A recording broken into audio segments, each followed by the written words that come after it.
ज़्यादातर समय कस्टमर जब हड़बड़ी में होता है तब दुकानदार उसे कैसे भी चीज़ चिपका देता है, और इस चीज़ को टालने के लिए जापान में एक गजब की टेक्नोलॉजी का इजाद हुआ है। एक फ्रेशनेस लेबल स्पेशली मास प्रोडक्ट के लिए बनाया गया है।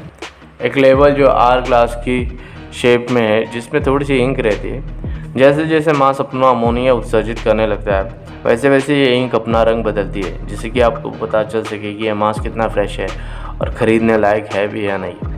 इसकी ख़ास बात यह है कि जब ये पूरी तरह से ख़राब हो जाता है, तब ये पेमेंट का बारकोड होता है वो अपने आप ब्लॉक कर देता है, ताकि इसे कोई ख़रीद ना सके।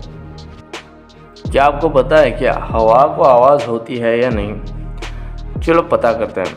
अगर हवा एक दिशा में बह रही है तो वो किसी भी प्रकार की आवाज़ नहीं करेगी, पर अगर ध्यान से सुना होगा तो जब तूफ़ान आता है तो आपको हल्की सी आवाज़ सुनाई देती है।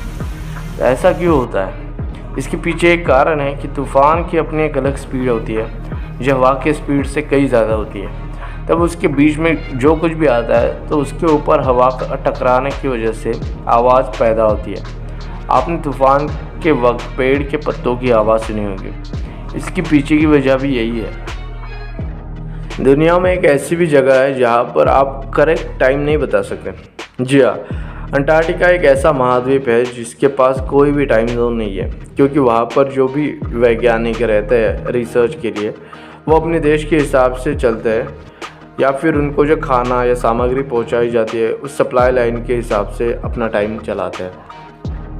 पोसम एक जानवर जिसको बहुत ही गंदा और बेवकूफ़ माना जाता है, मगर साइंटिस्ट के हिसाब से इसके खून में कुछ ऐसे इंग्रेडिएंट्स होते हैं जिससे हम एंटी वेनम जहर निरोधक बना सकते हैं। इसके खून में पेप्टाइड नामक एक मॉलिक्यूल पाया जाता है जिससे आप जहर को न्यूट्रलाइज कर सकते हैं, और पेप्टाइड बहुत सारे खतरनाक सांपों के जहर को न्यूट्रलाइज कर सकता है। तो साइंटिस्ट का मानना है कि हम इसके खून की मदद से एक बहुत ही कम कीमत वाला एंटी वेनम तैयार कर सकते हैं। ओलंपिक के सिंबल में इतने सारे कलर के रिंग क्यों होते हैं, और ये क्या दर्शाते हैं? तो ये रिंग होती है वो 5 महाद्वीप यूरोप, एशिया, अफ्रीका, अमेरिका को दर्शाती है, और इसके रिंग के रंग और बैकग्राउंड का सफ़ेद रंग मिलके एक देश के झंडे को दर्शाता है। नीला और पीला स्वीडन को दर्शाता है, सफ़ेद और लाल जापान को दर्शाता है, पीला और लाल स्पेन को दर्शाता है, और सही मायनों में इसे विश्व का झंडा माना जाता है।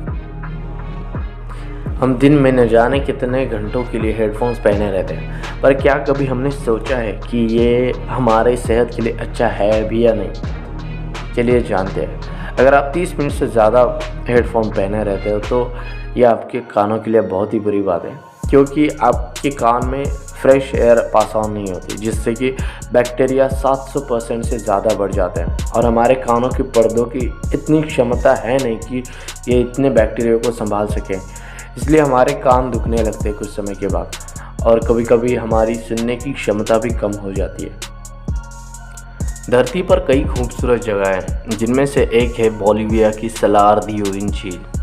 इसे दुनिया का आईना भी कहा जाता है, क्योंकि ये जगह एहसास दिलाती है कि मानो आप आसमानों के बादलों के ऊपर खड़े हो और बादलों के ऊपर ही चल रहे हो। कितना खूबसूरत एहसास होता है ये जगह साल में नवंबर से अप्रैल तक इस तरह का स्वरूप लेती है। अगर आपसे कोई बात कर रहा है और आपको लग रहा है कि वो आपसे झूठ बोल रहा है, तो आपको बस एक चीज़ करनी है, उस इंसान को आपकी आंखों में आंखें डालकर बात करने को बोलना है, क्योंकि दुनिया में ऐसा कोई भी इंसान नहीं है जो सामने वालों की आंख में आंख डालकर झूठ बोल सके। अगर आपको बिज़नेस में अच्छे से ग्रो करना है तो आपको अपने एम्प्लॉय को भी खुश रखना पड़ेगा, और हर एक कंपनी का अपने अपने वर्कर्स को खुश रखने का अलग अलग तरीका होता है। जैसे कि जैक डैनियल्स, जो कि एक शराब की कंपनी है, वो अपने एम्प्लॉय को उनके हर एक सैलरी पर जैक डैनियल्स की शराब की एक फ्री बोतल देते हैं। तो आप समझ ही सकते हैं कि उनका प्रोडक्शन कितना हाई होता होगा और उनके एम्प्लॉय कितने खुश होते होंगे। इटली में 17 नंबर को इतना अनलकी क्यों माना जाता है? क्योंकि 17 को अगर रोमन में लिखा जाए तो वो कुछ इस प्रकार से लिखा जाता है, और इसका एक अल्टरनेटिव ऐसा भी लिखा जाता है जिसका लैटिना में मतलब होता है मैं अपनी ज़िंदगी पूरी जी चुका हूँ, या फिर मैं मर चुका हूँ। इसके लिए इटली में कुछ होटलों में 17 नंबर की रूम भी नहीं होती। अगर वीडियो पसंद आया तो लाइक कर देना, आपके फ्रेंड्स एंड फैमिली के साथ शेयर कर देना। अगर आप हमारे चैनल पर पहली बार आए हो तो सब्सक्राइब कर देना। यहाँ तक देखने के लिए धन्यवाद। मिलते हैं अगली वीडियो में।